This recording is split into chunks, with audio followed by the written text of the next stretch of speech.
I absolutely love this movie. I honestly don't remember much about the second movie, and the first movie was okay, in my opinion, but I like this one the best out of the three I've seen. There's four total, and there's like two Alien versus Predator movies, but I haven't seen any Alien movies yet. But I really enjoyed it. So it starts off with a bunch of random people getting dropped off on an island. Um, they don't know why they're there. First, response is usually fight. So some people shoot at them, but luckily they don't get killed.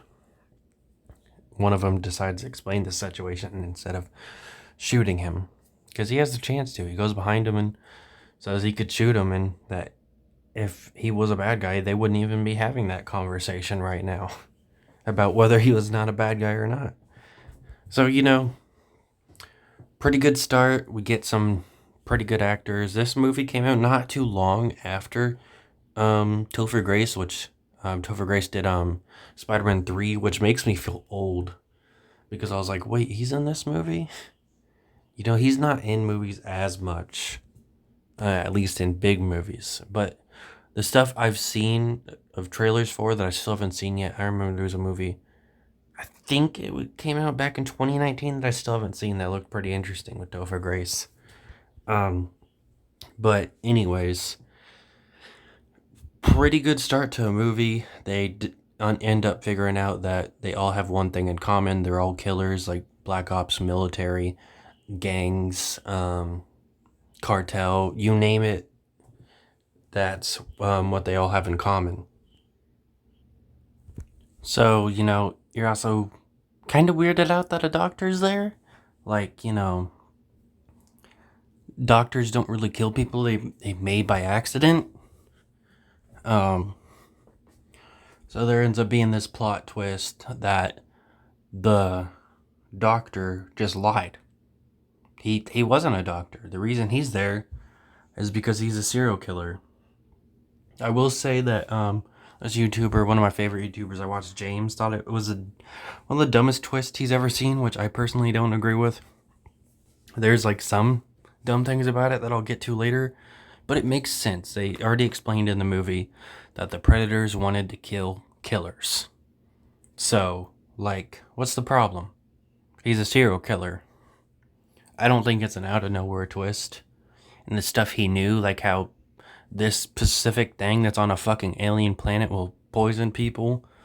Um, and the fact that he just kind of lets the dude die that saves him instead of trying to help him. There's also a character that I don't think is necessary. He's a murderer, went to prison. They show all kinds of different stuff. They show that he's a rapist, that he has a tattoo on him of his sister naked. So, ancestral. And then when he dies, he uses the F slur. And it just felt like he was extremely racist to the black guy throughout the movie. I get they were fighting when we first interacted with him, but it felt racist.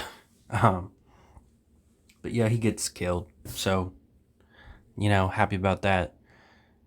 But eventually the plot twist does get a little dumb. He thinks that he can stay on this planet and killing people because he's like the fucking aliens. That's really, really stupid. They're gonna kill you. That's the whole reason they brought you here, you fucking moron. It makes sense with the plot twist of him being a serial killer, which is what James didn't like. Which, I don't really call out YouTubers, but I thought it was kind of dumb that he thought the twist was dumb. It makes sense. But anyway, back to the actual movie. He ends up getting killed by one of the predators via a trap from one of the main characters. And the two main characters actually survive. She gets hit with that thing that paralyzes people, yet she doesn't get paralyzed. She kind of walks it off, which is ridiculous. And the movie just kind of ends with them wanting to get off the planet. Kind of the cliffhanger ending. I really liked the characters. They were a little bit one note, but they all had different enough personalities. And yeah, it was a really good movie.